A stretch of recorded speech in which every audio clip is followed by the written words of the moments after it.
በስመ አብ ወወልድ ወመንፈስ ቅዱስ አሐዱ አምላክ አሜን። በስመ አብ ወወልድ ወመንፈስ ቅዱስ አሐዱ አምላክ አሜን። በስመ አብ ወወልድ ወመንፈስ ቅዱስ አሐዱ አምላክ አሜን። ሰላም ለእናንተ ይሁን። ወደ ምስጋና ሚዲያ ዩቲዩብ ቤተሰቦቼ እንደምን ከረማችሁ? እንደምን አላችሁ? እንኳንም ለዛሬቷ ለተባረከች የዕለት ቀን በሰላም አደረሳችሁ አደረሰን እያልኩኝ ዛሬ ይዤላችሁ ወደ መጣሁትኝ ወስዳችኋለሁ። ከዛ በፊት ግን በእውነት ሰብስክራይብ፣ ላይክ፣ ኮሜንት ለምታደርጉልኝ ከልብ አመሰግናለሁ። አሁንም ያላደረጋችሁ ሰብስክራይብ እያደረጋችሁ ላይክ፣ ኮሜንት እያደረጋችሁልኝ አበረታቱኝ። በቅንነት ሰብስክራይብ አድርጉኝ ውድ ቤተሰቦቼ። ዛሬ ይዤ የመጣሁትኝ በማለዳ መያዝ ከሚለው አባታችን መላከ መንክራት መምህር ግርማ ወንድሙ ከጻፉልን መጽሐፍ ውስጥ ባለፈ ካነበብኩትኝ ከዛ ቀጥሎ ያለውን ማነብላችሁ። ባለፈ ያቆምኩትኝ የእርግማን መንፈስ በሽማግሌዎች ላይ ሲያድር ምን እንደሚያስከትል ነበር። እዛ ላይ ነበር ያቆምኩት። ዛሬ ደግሞ ከዛ ቀጥላለሁኝ። የልዲያን ልቦና የከፈተ አምላካችን መድኃኒታችን ኢየሱስ ክርስቶስ የኛንም ልብ ይክፈትልን። ከመጀመሪያው ጀምራችሁ በደንብ እንድታዳምጡኝ እጠይቃችኋለሁ እና ደግሞ ፍሬ የሆነ ነገር እንደምታገኙበት ተስፋ አለኝ። እሺ፣ በስላሴ ስም እግዚአብሔር ይርዳን። ዲያብሎስ የሰው ልጆችን ለማጥቃት ኑሯቸውንም ጤናቸውንም ለማበላሸት በተለያየ መንገድና ስልጣን ይጠጋል።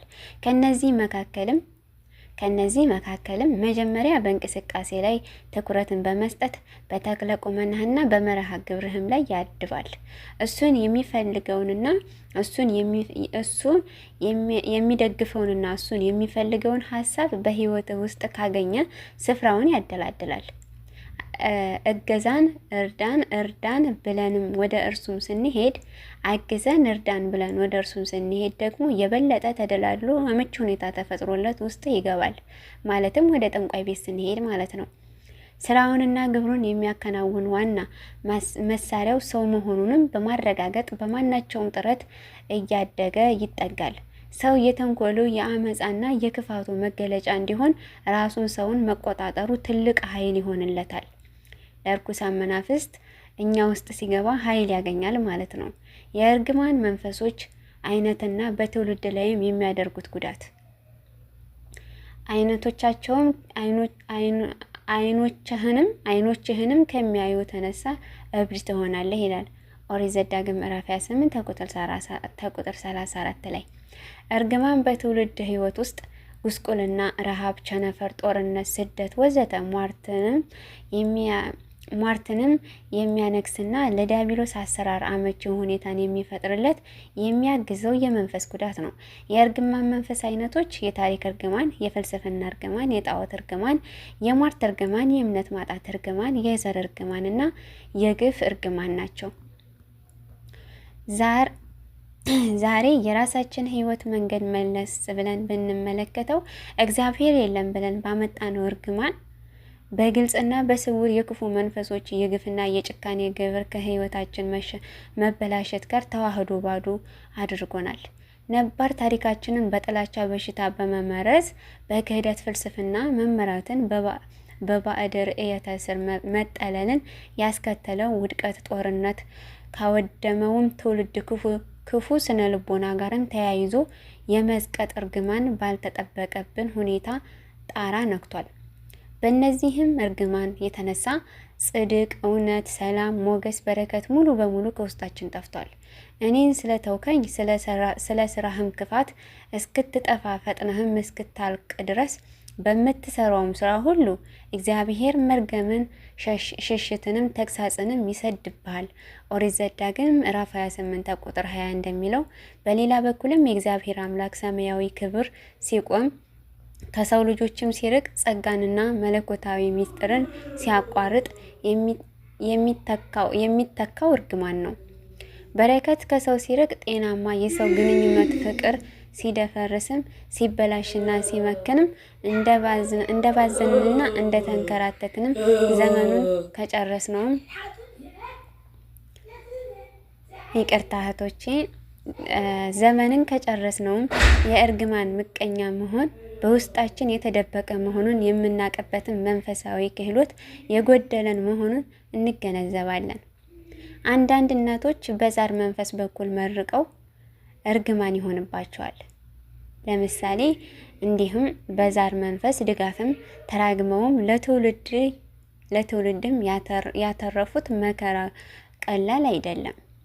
እንዲህም በዛር መንፈስ ድጋፍ ተራግመው ለትውልድም ያተረፉት መከራም ቀላል አይደለም።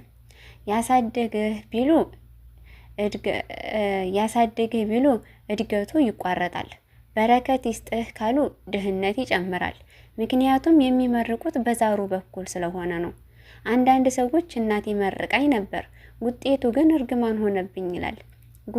ጉዳዩ ግን እናቱ ውስጥ ያለው እርኩስ መንፈስ ምቀኛ ስለሆነ የእናትየው ምርቃትም በተቃራኒ እርግማን ያደርገዋል። ለምልክትም ስትል መንፈሱ ያደርቀዋል። ለመለምኩ ስትል መንፈሱ ያደርቀዋል። እደግ ስትልም ያቀጭጭሃል። የህይወት ዘመንህን እግዚአብሔር አምላክ ይከተልህ የምትል ከሆነ ደግሞ መንፈሱን ይከተለዋለሁ እያለ አይነ ጥላ ይሆንበታል። ስለዚህም ክፉ መንፈስ በሰዎች ላይም ተግባራዊ እንዳይሆንና ለማድረግ ስለዚህም ክፉ መንፈስ በሰዎች ላይም ተግባሩን እንዳያከናውን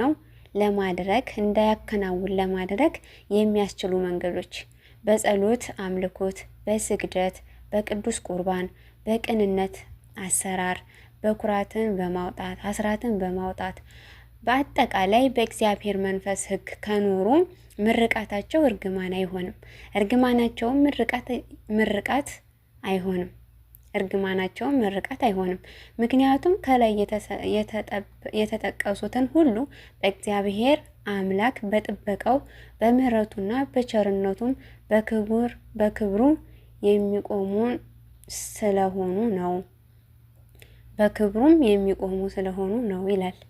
እና እህቶቼ እርግማን በረከትን ያሳጣል፣ በረከትን አያመጣልንም። እስከዚህ ድረስ ካነበብኩኝ ከዚህ በኋላ ደግሞ ቀጣዩን ከተመቻችሁ አነባለሁኝ። ስላዳመጣችሁኝ በልዑል እግዚአብሔር ስም ከልቤ አመሰግናለሁኝ። ብዙ ነገር እንደምትማሩበት ፍሬ እንደምታገኙበት ተስፋ አለኝ። መድኃኔዓለም ኢየሱስ ክርስቶስ የተሸፈነውን ይግለጥልን። በጣም አመሰግናለሁ። ሰላማችሁ ይብዛልኝ። ቸር ሰንብቱ።